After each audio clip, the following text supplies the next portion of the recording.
Hey, this is Ryan. I want to take a moment to talk with you about McDonald's, DWL LLC. It's not only the Golden Arches, crispy fries, and the Big Mac, but if you work with the company, they have a scholarship program available for full or part-time employees. McDonald's, looking out for the future. Go to McDonald's.com.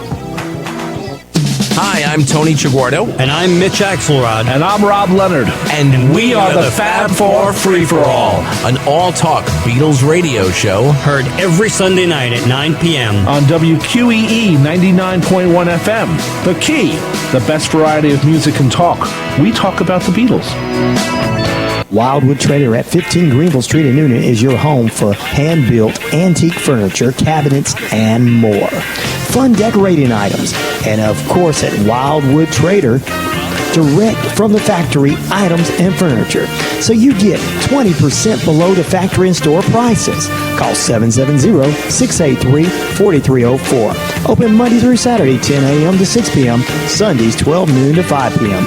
Wildwood Trader, your home decorating specialist in Noonan. Ever dreamed of being a radio DJ or hosting your own show? Now here's your chance. WQEE 99 Rock the Key is giving you an opportunity to host your own show. If you'd like to get your advertising message across the thousands of listeners throughout the area, here's your chance. Hosting your own show is the way to do it. Perfect for attorneys, realtors, churches, sports talk shows, and more.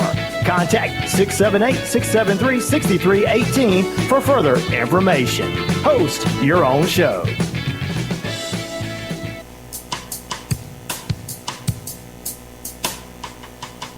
Tune in every Tuesday morning from 10 a.m. to 11 a.m. for Faith Works with Pastor Jimmy Ellison. Pastor Ellison has the privilege of interviewing leaders in Noonan who are making a kingdom impact, modeling for our community that faith does indeed work. So don't miss an episode of Faith Works with Pastor Jimmy Ellison, Tuesday, 10 a.m. to 11 a.m., only on WQEE 99.1 FM, The Key. Hey, I'm Jimmy Ellison. I'm the pastor here at Noonan City Church. I want to thank you. You'll find as you walk through that we focus on three areas primarily. One is worship, small groups, and local missions. And our purpose is transforming lives for Jesus' sake, helping individuals experience that transformation. And we use these three areas, worship, small groups, and local missions, to help individuals experience that. So you'll get a sense of who Noonan City Church is, and I hope that you'll come and worship with us soon. Take care, and God bless.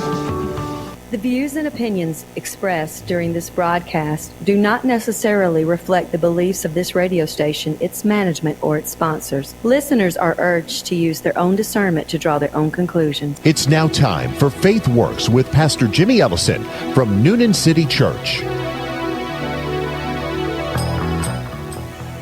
Good morning, Noonan. This is Jimmy Ellison, and you're listening to Faith Works, where each week we talk to leaders who are demonstrating that faith does indeed work. And I am thrilled to have a repeat guest on today's show, my good friend Jeff Williams, who is the Executive Director of Square Foot Ministry, which is, and we'll let Jeff say more about it, but it is a ministry that serves marginalized families, helping them get on their feet, giving them an interest-free loan to get into their very first home. And so, Jeff, we're glad that you're here today, man.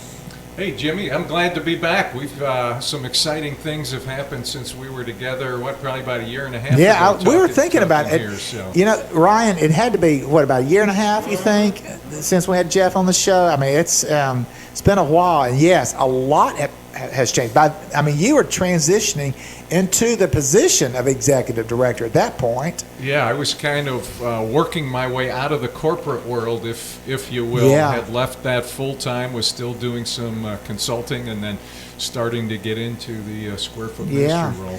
You know, it's interesting. I'm in a conversation right now with a guy in the business world, and he's done very, very well from a financial standpoint, and he's in his 40s. He's thinking about retiring already. Wow. And he's done very, very well. And he's like, I want to do something to make a difference with my life. And that's kind of your story. Now, you didn't retire at 40, but you had a successful career in business, and then you reached a point where you said, okay, what's next? And that next was not how can I make more money? It was how can I make a bigger difference? Yeah, it took me about 20 years longer than your friend at 40. I can tell you that. I think he's 47, just to, so it's not early 40s. Yeah, but honestly, I had a great job. Was working with a great company, good people, and had done that for a number of years. And it really got to a point where I'd been involved in Square Foot Ministry as a board member and other things. And at the time, Square Foot Ministry, completely all volunteer board. Everybody had full-time jobs. And it's tough to advance the ball further when everybody's consumed full-time doing something else. So I guess God planted the seed in my mind of, okay, if you step back from the corporate world and dedicated more time to this, just purely from an organizational planning standpoint and implementation, you could make a difference. So that's really how it started for me. No doubt. And clearly that plan of spending your full-time hours working towards moving the ball down the court, that certainly has paid off with Square Foot Ministry, just all the things that have happened. And we're going to talk about that. But before we get into that, Jeff, I want to, you've done this now, like I say, year and a half, quote, full-time with the ministry. Jeff, what has been transferable? What skills did you take from the business world that shifted, that moved to the nonprofit world, that you were able to transfer those? Yeah, it's interesting because you think of that, and of course, coming from the business world, and that had been my whole career, the business side of that is certainly transferable. You get into questions of planning and budget and strategy, and even implementation, tactics to implement. A lot of that is very transferable. At the same time, there's some eye openers that you have to be prepared for, plan for, and frankly learn on the job as you go. Things like fundraising. It's one thing. I was in sales, marketing, those areas my whole career. Never really had a problem asking for an order from a customer, closing a sale, doing those types of things. But it's a whole lot different when you're out looking for money to support your ministry. And so things like that, working with volunteers, quite a bit different than the business world. Really. Right, absolutely. That's interesting. When you're calling on someone to make a sale, here's a product, you're paying for this product, shake hands, and it's a wonderful transaction. It's a little different when you're asking for somebody, hey, Kay, need your money to support this mission. You're not really going to get anything out of it except this is making a difference with your resources. So write a check. Those are two different conversations. They are. It's funny, Jimmy, because part of it was I took a 10-month training course for nonprofit, faith-based nonprofit leaders that you actually had introduced me to. And a couple of those sessions are on fundraising, and I raised my hand kind of naively at one of those sessions and said, hey, this is just a whole different mindset for me, because I used to ask customers for money, and the money was coming from their company. Now I'm going to be asking people for their money, and that just feels different. And one of the leaders of the class said, well, if you think about it that way, yes, it's going to be different and it's going to be challenging for you. But if you think about it in relative to building God's kingdom and what you're doing, then it's a whole different ask. Yeah, it changes everything. So let's talk a little about Square Foot and some of the exciting things that have happened. Let's think about let's start with the Griffin area. Yeah. So tell us about Griffin and what has happened in the last year or so, last 18 months in Griffin. Yeah, and that's really become one of our real home bases of operation, as we talked about a year and a half ago. And I didn't know a whole lot about Griffin, even being from Fayette County. Drive through there on the way to Florida, and that was about it. But starting to work there 7-8 years ago, we discovered it's a neat little downtown area. There's some beautiful parts of Griffin, but when it's really developed. The downtown has developed over the last 3 or 4 years, hasn't it? Yeah, it's got some neat places, some real potential. The challenge in Griffin that was the real eye-opener, particularly on the heels of the textile industry moving out, a few decades back, is there's some very challenged neighborhoods there that have poverty statistics, teenage pregnancy statistics that rival and frankly top any other county in, let's call it, the greater Atlanta area. Wow.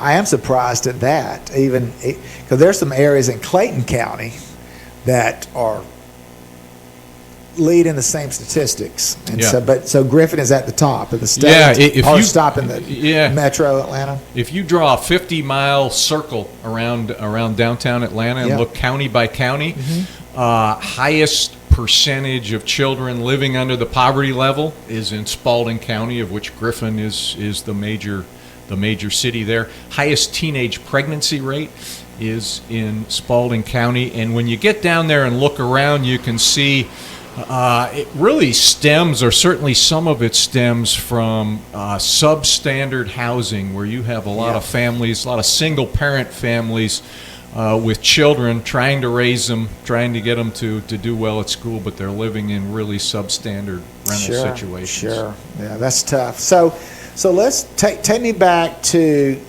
you guys found some land in Griffin, and this land was completely undeveloped, or there were some homes on the. Remind me of the history of that. Yeah, most of our work's been in what's called the Fairmont community in Griffin. It's traditionally been the African American community in Griffin for decades.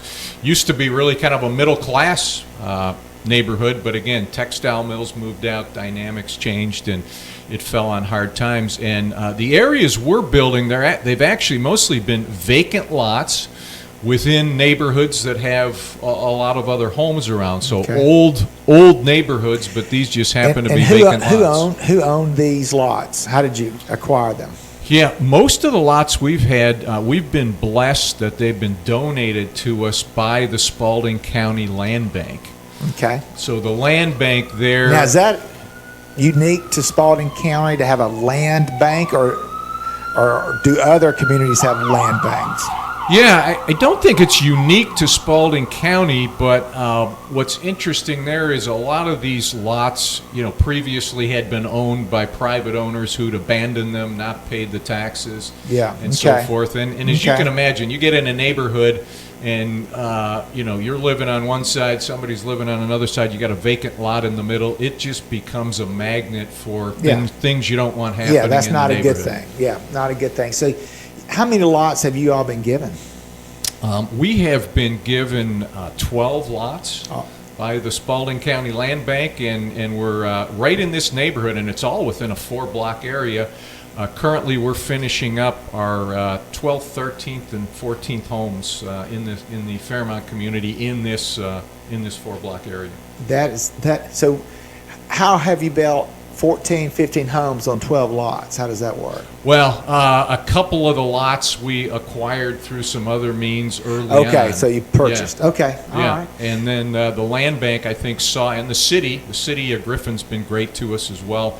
And I think they saw what a new home, a nice new home in a neighborhood like this can do with an actual owner occupant in the home, and how you start to put these homes throughout the neighborhood, and it really kind of lifts the entire area up. Wow, that's great. So you guys have come in, and then how are the families? How do you just find out who the families that you serve? Yeah, family selection is key for us, because we don't just want to build a home, throw somebody in it, and walk away. We're really looking for owner occupants. So our model is that we're looking for working families. So these are families, either 2 parents or a single parent. They have to have a job and a work history, because they are how far back the history? We like to see 2 to 3 years stability at the current job. and then there's typically a history beyond that, because we're very much looking. It sounds cliche, but very much the hand up and not the handout. Sure. We want families who are motivated to get their kids in a safer, better environment, and really pull themselves up out of what's often been a multi-generational cycle of poverty. Yeah, absolutely. And so these families apply, and you guys get the application. I mean, can you have an idea how many applicants you've had over the years or recently? I mean, is there, like, for every house that you guys build, there's 10 applicants? What is that? Yeah, typically for every home, there's about 10 to 15 applicants. And again, we're kind of looking for a niche here that we hope somebody will be successful. We get a lot of applicants who don't have jobs, have other means of support through the government or what have you, and there's nothing wrong with that, but that's just not our our model. We're looking for working families. So they apply. We have a family selection committee on our board who screens the applications. We do credit history and check, criminal background check. We validate the employment, and then usually go into a series of over the phone and then face-to-face interviews, and then we ultimately take that family or present the information in front of our board, and they become approved that way. That's great. So from a time a family is approved, because they do the sweat equity as Correct. well, right? So they're similar to Habitat in that there's an expectation that this home that you're going to own or you're going to purchase, you're going to put some sweat equity into it. To help them with the project. Exactly. So we like to get them qualified as early as possible in the home build itself. Sometimes it's taken a little bit of time to find the right family. So we've got a process where they can not only help build their current home, but if they can't accrue enough hours on their current home before they're ready to move in, we don't want to keep them from moving in. Right. Then we'll ask them to continue partnering with us as we put other homes in the neighborhood. That's great, and I'm assuming families have taken advantage of that. Yeah, absolutely. That's pretty neat. So they come in, they get into the house. Does the loan amount change per house, or there's one plan that you guys pretty much build? Actually, that's interesting, because that's evolved over the last several years. Because you're right, and you're familiar with Square Foot Ministry from a number of years ago, and we pretty much had a plan. We had it's on a slab, single story, 3-bedroom, 2-bath home, and that's still the basic plan. But in working with the city of Griffin, working with some architects and people who helped us, we've actually gone to plans that are more craftsman-style homes that do have some distinct nature to each one, so that we're just not going onto a street and putting one cookie cutter after another. They've each got a few distinctive features. Sure. Okay. And so what does that house cost? Start to finish, if we have to buy everything for that house, and prices have gone up quite a bit. The building industry is in a good place, which is good, but it means prices are going up. Costs about $80,000. Okay. Now, our typical mortgage, because the neighborhood we're building in really is not going to support a home value of $80,000. So most of the mortgages recently, this year, last year, are going to be in the $65,000 range. So we take a loss on that. That's part of the ministry. Sure. And then our homeowners, we try to find a sweet spot of a monthly payment that makes sense for them, is competitive. So most of our homeowners are paying right around $500 a month, and that includes escrow for taxes and insurance. That is fantastic. And they get into this home, and it's their home, just like we have our homes that if you still have a mortgage, you're paying your mortgage, they're paying their mortgage, and then it's a 20-year loan, is that right? Most of our payments on the principal, and remember, this is a principal-only loan, Right. So you can imagine anybody out there who's had a loan before, like me, where you're paying interest, the first couple of years you look at it and say, my goodness, I'm paying more interest than I am paying down the principal. Well, you can pay down principal pretty quickly when all of your payment on the mortgage is principal. So we try to keep the principal payment in the range of $250 to $300, and then depending on the value of the home, the mortgage term could be 20 to 23 years, Okay. right So around in that- that range. Man, what a great opportunity for these families to jump on that. Now, you guys you're doing that. We're gonna talk about at the end of the show. We're gonna talk about what we got going on with the 3 for 20. Yeah. So don't let me forget that. But that's on I my won't. yes, that's on my list to talk about, which we will. But do you have some stories of some families that you can just kind of maybe, I know we don't want to talk about last names, but maybe some first names of families, that individuals, and you've seen the impact that having stability. When I say stability, I'm talking about a roof over your head. This is where you live. This is where you get up every morning. This is where you go to bed every night. Having that level of stability in a kid's life or a mom's life or a dad's life, how that has impacted their lives. Yeah, and if you take a big picture look at it, Jimmy, and frankly, Habitat for Humanity has proven this in their government studies and academic studies that will say, if you can get a family with school-aged children out of a substandard rental and into a home ownership situation, they do better in school. Believe it or not, their health improves because they're not dealing with issues like mold and things like that you find in substandard rentals. The family tends to thrive, and frankly, again, it gives them the opportunity to quickly build equity to break the cycle of poverty. But yeah, talking about stories, I got a great one from just recently. One of our homeowners, in fact, one of our earlier homeowners in this neighborhood, a lady named Loretta, and she has 2 sets of twins, believe it or not. Oh, God. And I just have a headache all of a sudden. 2 sets of twins. Both sets of twins are now teenagers. Imagine that. Okay, I have another headache. But it starts out, it's a difficult story at the start because Loretta has these 2 sets of twins. The father of the children walks out, leaving her with nothing. And she tells the story that she was at a complete crossroads in her life.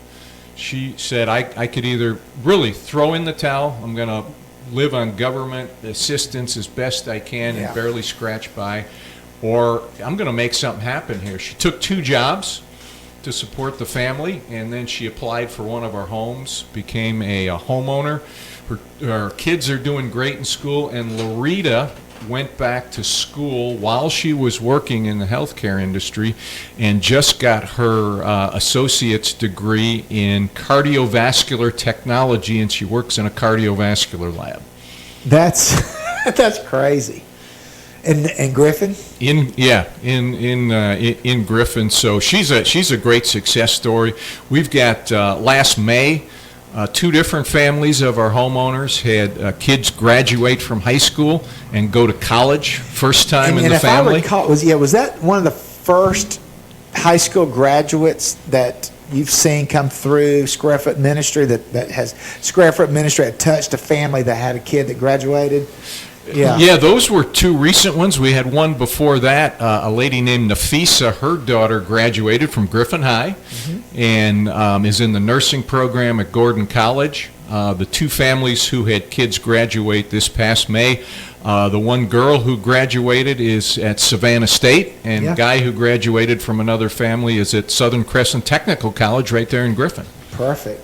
I mean, that has got to be fulfilling to see these families, these kids making life choices that lead to success and to really getting on their own feet. I mean, you get those types of education under your feet, it changes a life.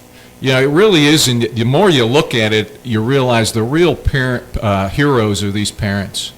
Again, most of them single, working parents, and women. Ladies. I mean, we all see day to day how challenging that is for any any type of situation. But to be in a lower income area and in substandard housing, to say I'm going to make something happen here, and going to work with my kids, make sure they're doing well in school while I'm working. It's really heartwarming to see. I know that one of the programs.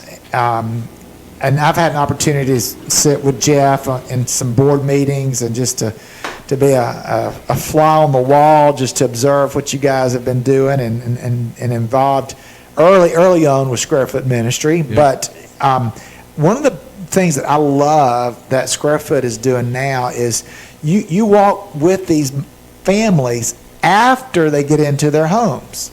And tell us a little about how that all inspired and the impact that's making. Yeah, you're talking about our community care program, and that's really neat, Jimmy. I'm glad you brought that up because, honestly, if you go back a few years, we were such a small group that it was all we could do to build a house or two and get a family in, during a year's time period. And I won't say that we handed the keys to them and said good luck, but we handed the keys to them, kept in touch, but really didn't have an ongoing support and mechanism said good for them. So we said good luck, and we didn't want to say that, but that's what we said. But we got real fortunate. Actually, a gentleman who's a highly successful licensed psychologist and has a practice in Fayetteville, who'd been involved with Square Foot, joined our board because he had a heart for providing ongoing, again, what we call community care, and really bringing our homeowners together on a regular basis. They typically meet about once every 6 weeks or so to talk about everything from budgeting to planning for college to basic home repair and other topics that the homeowners want to talk about. Yeah, absolutely. And they meet, and it's the stories that I've heard from that's impacting lives. Just being able to have that conversation, that ongoing support. People know they're not alone on the journey. Yeah, exactly. So that's been a big added element of it too. It kind of takes us beyond we're a construction ministry to we're a community building ministry. Absolutely. And there's some churches that you've partnered with there, and how have those churches come along to support you? Yeah, the church support we've gotten this year, particularly down in Spalding County, has been a real blessing because up until literally about a year and a half ago, again, because Square Foot, small organization, we don't have an office. We meet in a church classroom.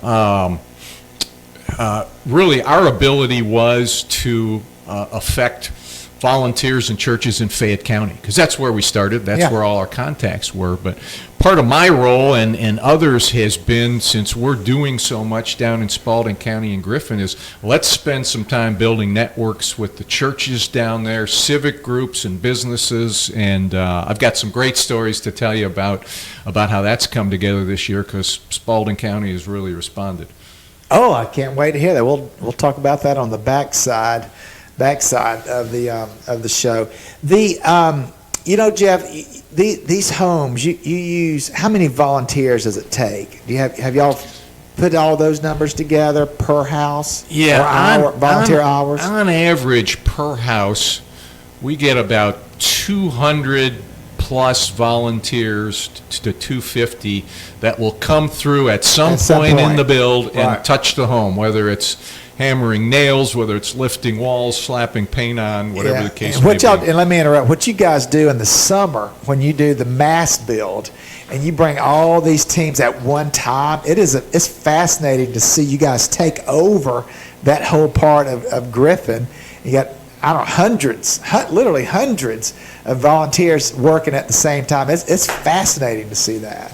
Yeah, you got a lot of hammers swinging, a lot of nails going in. I'm getting out of the way, let me tell you. We joke because what Jimmy's describing is we pre-build the walls, and we can pre-build those off-site and then take them on a truck to down to the actual lot itself. And you're right, we get youth, we get adults, we joke we've probably got 3 times more nails in our homes than a typical residential build, because everybody wants to swing a hammer and get a nail in. All right, so 250 volunteers, and it's a typical start to finish. I know the week in June is unique in that you guys get a lot done in that 1 week, but a normal house that you start, what's the start to finish time? Yeah, this has evolved as our ministry has evolved, Jimmy, and you know this from going way back when we were just a few volunteers, a few board members, a few churches. It might take us a year and a half plus to finish one home, because we were dependent on the flow of volunteers, the flow of donations, and we were doing the best we can to get them going. Last year, In 2018 was the first time we started and finished 2 homes in the same year, and this year we'll start and finish 3 homes. Yes. Literally between April and fingers crossed and prayers answered, Yes. the end of November, Yes. end of this month. Well, and that's what we're going to talk about. We're going to take a hard break now, Jeff, but when we come back, we want to talk about just some of the things, what's happening currently, you said, in the community there down in Griffin. I want to hear how your faith has played a role in this and just your moving forward. And then lastly, we want to talk about the 3 for 20. I'm excited about that project. So, friends, you're listening to Faith Works. We will be right back.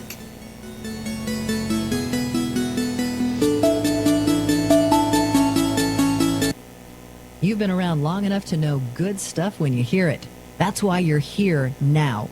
Classic Hits, WQEE 99.1 FM, The Key. At Newlink, WOW, local matters. Local keeps our families and businesses thriving. WOW takes pride in serving the Noonan and Peachtree City communities and supporting Coweta County charities and events. For the fastest local internet, call 770-683-1931 and get up to 100 megs of speed for $29.99 a month. Lock in this price, save for the whole year. It's a great value that locals love. Join us here, live from Noonan, Georgia, as we present the Health, Happiness, and Harmony Hour, every Wednesday from 10 to 11. I'm your host, Dr. Lewis Boynton. Please join us each week as we have new guests and talk about topics related to the psychological world. We're hoping that you will find interesting and helpful topics that will help you have more health, happiness, and harmony in your life. Join us every Wednesday from 10 to 11 at 99.1 WQEE Rock and Roll Radio.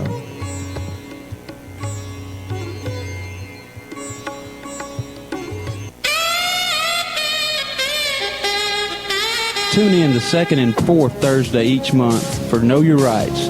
I'm your host, Charles Cobble, and we will discuss your rights and have plenty of information on what those rights are. Every second and fourth Thursday from 10 a.m. to 11 a.m. on WQEE 99.1 FM.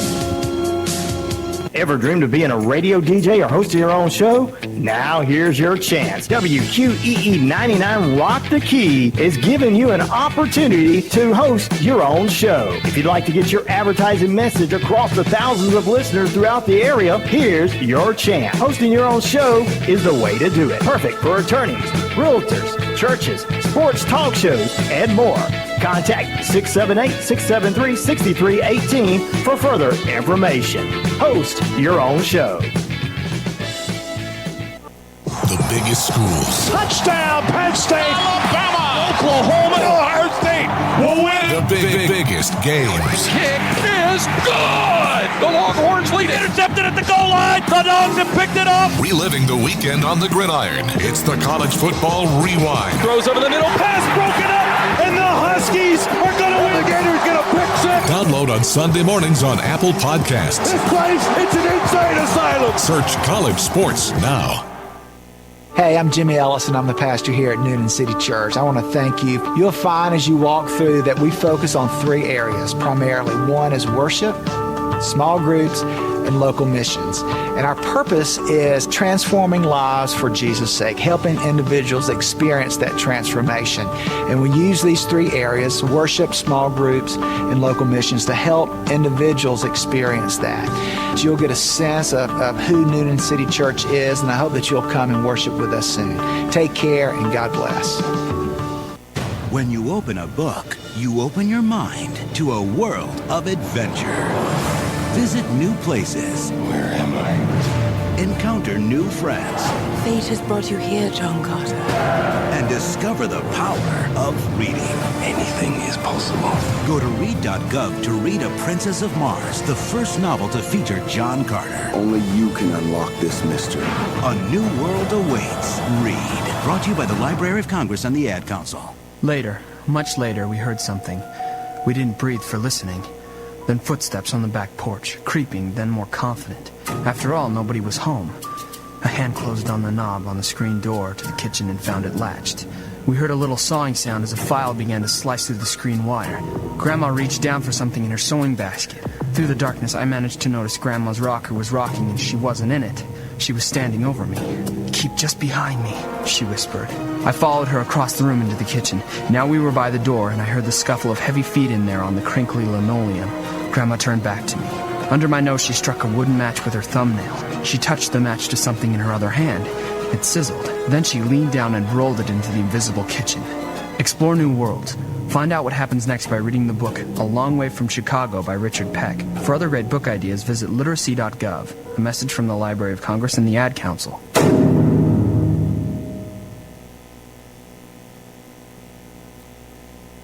Around long enough to remember getting up to turn the channels on the TV? That's classic. Classic Hits. WQEE 99.1 FM, The Key.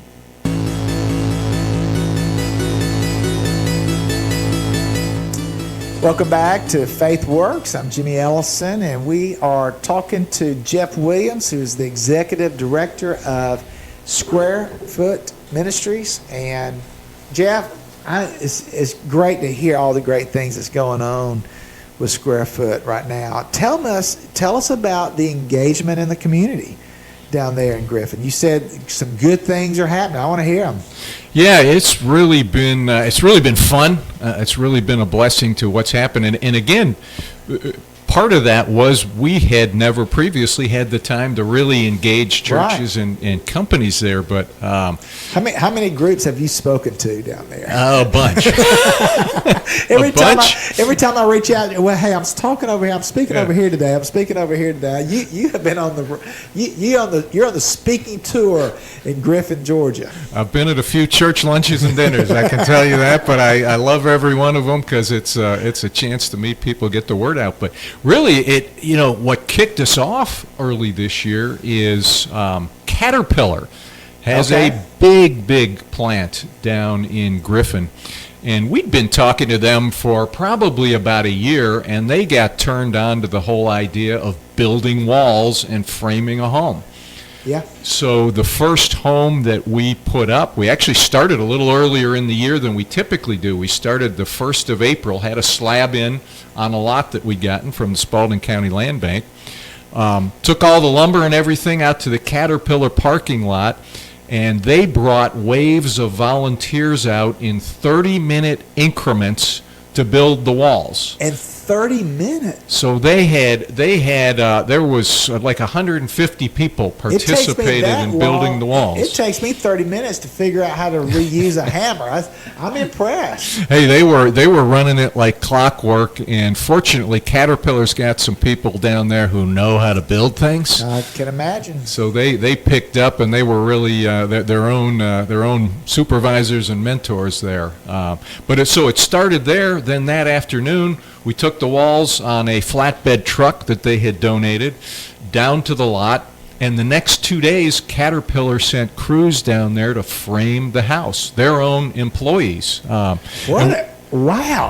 It was incredible. We joked. And didn't they fund it? I mean, they put the money behind it too, didn't they? And they provided some support for it as well. And the funny thing was, our construction manager, our project manager, a guy named Kevin McCormick, who you know has been with Square Foot, when the Caterpillar folks showed up on the lot to frame the house, literally, we just stood back and got out of their way. As Kevin said, when they showed up in better trucks with better tools than we've got, we knew it was time to step back, let them do their thing. That was a clear indication, huh? Yeah. That's great. Yeah. So you got Caterpillar. What else is going on? So Caterpillar, a second home was framed down there by Renai, the tankless water heater. Okay. They're big in the they're the leader, I think, in tankless water heaters, and their North American headquarters is actually in Peachtree City. Wow. And they do assembly down in Griffin. So we actually pre-built these walls with Griffin First United Methodist Church I remember that in Saturday. a field across from the Fairmount Community Center. Yep. And then those walls came over to the home, and the Renai folks came out and framed it. And that home specifically is also being supported by the Griffin Rotary and Griffin Military and Veterans Group, and that's going to a military veteran family. Wow. Now that's special. That is special to make that connection. Man, that is so exciting, Jeff. I had no idea all that was going on. Yeah, and we've got, there's several other churches and businesses have been involved. United Bank's been supportive. City Church down in Griffin, Rising Star Missionary Baptist. I hate to, I'll leave some out, and I always hate to do that, but there have been a number of others, and great support from the city. Great support from Spalding Collaborative, which is a group that gets different organizations together who are serving the community. Sure.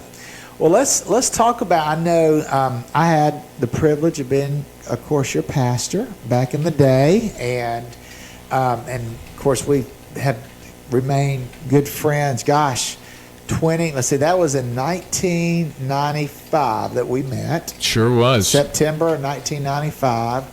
And so we have been, man, we're getting old. I mean, I think that's tell me about it. That's 24 years. That's a long time.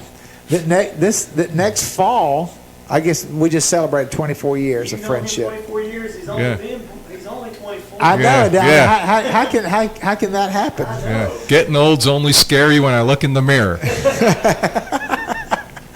So. You know, I know you are a person of faith, and you applied your faith in the business world. Now you have an opportunity to apply your faith in the nonprofit world. Talk to us about how your faith has developed, how you have grown since jumping into this role as executive director. Yeah, and it really has been a journey, because probably like a lot of other people, I grew up going to church, but I went there honestly because some of my buddies were there. Sure, right? Sure. Wasn't all that engaged. Got to college, stepped out. My wife and I got married, and although she did not grow up going to church, her grandmother would occasionally take her. She actually pulled me back into church shortly after we were married. Wise woman. Yeah. The best thing that's ever happened to me, for sure. And then, so we became church members. We joined your church when you started in Fayette County. And, part of, I guess I'm wired from a standpoint of I can hear all the sermons, I can hear and read all the books, but something touched me by getting out and doing some things. And I think for me, it's been a closer journey with Christ by being out doing than I could have ever done by just sitting around. And I know some preachers I talked to said, it's by faith only that you're saved, and I understand that, and works won't save you. But I'm a firm believer that some people come to Christ through the opportunity for works that then they find their faith. I may be totally wrong. I'm a lay person, but I've come to believe that, and I think that's part of my story. Absolutely. There was certainly there's a mindset out there is that you believe first, then you behave. So you believe, then you can behave like a Christian. And what I've learned, what you just articulated, is that you behaved, and it was through your behaving that benefited your believing, that led to your believing. That being, using your hands, being out, serving, that is what connected you to God in that process. It was, but I'm from the school of thought that not to get into too deep theology here, but I don't know how you can be a follower of Jesus and not come along and serve the poor. I don't know how that computes. I don't know. I mean, and I don't, I'm not about going around questioning people's salvation, but I do wonder about their experience with the Almighty if they're not serving in some capacity, if not helping. I mean, there's too much in the Bible from Genesis to Revelation that deals with doing, that deals with living it out, that deals with I mean, even in the book of Revelation, you get the church where, it's just lukewarm, and just kind of going through the motions. Spit them out. If you're not moving in the right direction, there's something wrong with your spiritual journey. And so it's exciting now that you get to couple your faith and your day-to-day activities with work and serving in that capacity. And so tell us about Andy, how your wife Andy, how's it impacted Andy and this whole, she went from this high-powered CEO type, living the big life, and now she's married to a little nonprofit leader. How did that? We're eating a lot of ramen and spaghetti at our house these days. I can tell you that. I know his wife. That's not true. That's not true now. Well, it's definitely been an adjustment, and my square foot role is technically part-time, although it becomes she laughs at that. She wonders what I'm doing with my other time. But I want to, if you don't mind, I want to step back just a minute. We were talking about faith journeys, and I've still got a long way to go. But if you rewound my life 30 years.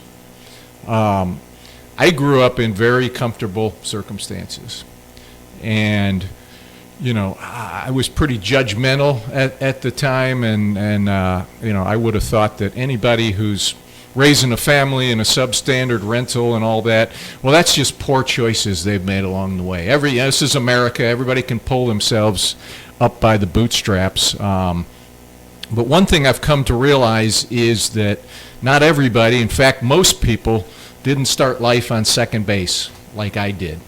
In my house, if we had a medical problem, the car broke down, whatever, there was always money to cover that.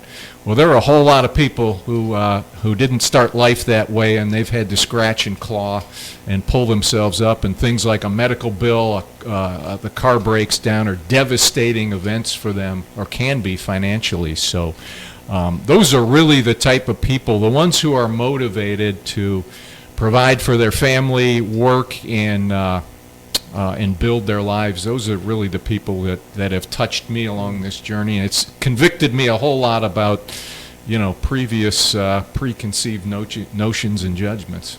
That's good, Jeff. I've quoted you so many times. You're the first person I heard say, some people are born at home plate. Some people are born on second base.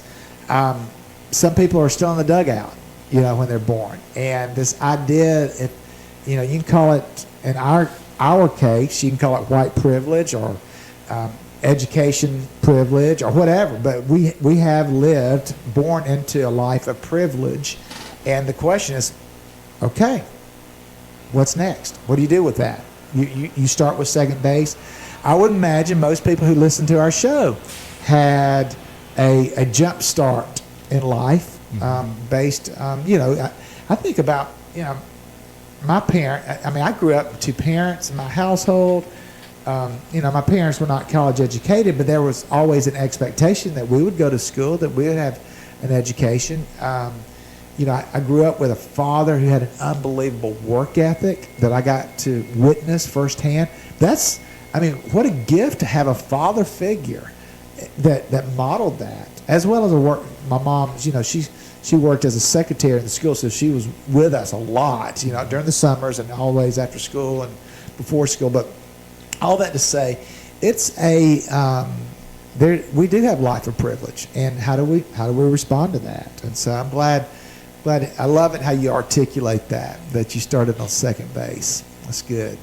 Good stuff. Yeah, and I think that's what ultimately nudged me in my corporate life, as that had become pretty comfortable. Again, great company, great people, and it's kind of at a crossroads of, do I sit here in this office doing this, which is very comfortable as long as the company keeps me around, or is this time to step out and try something a little bit more on faith. And from I think that was God talking to me. I sure hope so. It was probably indigestion. No, No. The reality is, and what a gift you have been to Square Foot, just bringing your skill set to the. Every time I'm around a business person, a sharp business woman or sharp business guy, I want to say, man, leverage that for the kingdom. Leverage what you have, this gift set that you have for the kingdom's sake. Now we've got about. I was just going to say, and I full disclosure, I really got blessed with a good situation with Square Foot Ministry. I'm not the founder. I didn't start it. We have some fantastic men and women who have started it and continued to build it, and I really got the privilege of kind of stepping in and help to move it forward. So a lot goes out to them. A lot goes out to the people and organizations who have supported it over the years. Absolutely. I mean, it truly has been a grassroots effort getting this thing started. And I was part of that team that started it in the early days. What do you think, the late 90s or early 2000s? It was 1993. No. No, because we started 2003. I'm sorry. See, I am getting old. Yes. I can't even remember different decades now. And but 2003. And we built our first Habitat house together in early 2000s. Yeah, over in Jonesboro. And the story, quickly, or Riverdale. In Fayette County, you could not build a 3-bedroom, 1.5 bath house because of building restrictions. Well, we wanted to build homes in Fayette County, so we had to build with 2 full baths. You couldn't build 1.5, which meant that we had to create our own nonprofit to get the opportunity to build these houses. So that's really how we started in the early days. I mean, which is that's amazing. 15 plus years ago now. Yeah. That's exciting. We've got just a few minutes. You got to tell us about 3 plus 20, 3 and 20, or the 3 for 20 campaign. 3 for 20. The 3 for 20 campaign. I love it. Yeah, that's a great. We talked earlier about we got 3 homes going. Okay. Hope to have them all completed shortly. Each one of them, again, if individually bought and paid for, is about $80,000. We've been blessed with donations. We've been blessed with grants. We also get some in-kind gifts from builders and so forth. So we are now down to the wire with all 3 of these homes, where if we can raise $45,000, and we're trying to do that in the month of November, we can complete all 3 of these homes. We're done. And we had a private donor approach us, who he and his family have supported us before. And they said, well, if you can raise $20,000 in November, I'll match it. Our family will match it. So basically $40,000, and I know if we can do that, we'll get the other 5. Yeah. So we're reaching out everywhere for this is for individual donors to participate. So anything that's donated, you donate $20, it becomes $40. Yes. You donate $100, it becomes $200, and of course we'll take anything big and small, and I know God's going to bless it. And absolutely, and there's no small gift here. Every gift counts, and every gift is doubled. I mean, that's exciting. I mean, that's a possibility, a quick potential to quickly raise $40,000. So the 3 for 20 means 3 homes for 3 families for $20,000, which gets us a $20,000 match, which basically puts us at our goal. There. 3 for 20. I love it. Well, I want to encourage everyone to be part of the 3 for 20. And I guess we can go to the Square Foot Ministry website, which is SquarefootMinistry.org. Yeah, all strung together, and just like it sounds. We'll have that in the post as well, so people can see that there. And there it shows you an address where people can mail checks into. We also have a credit card or PayPal option that can be done online as well. Sure, that's great. Jeff, you know how much I enjoy having you on the show, man. It is so good to have you, and just so proud of you, man. What the Lord is doing through you right now, and with you and Andy, and just guys, how you're leading Square Foot. It's exciting. Well, Jimmy, we've been blessed by you and your family, Beth and your boys, and frankly, a big part of our journey since we moved to Fayette County started when you started a church that we went to, and you frankly prodded us to get involved. Yeah, well, I'm good at prodding people, right, Ryan?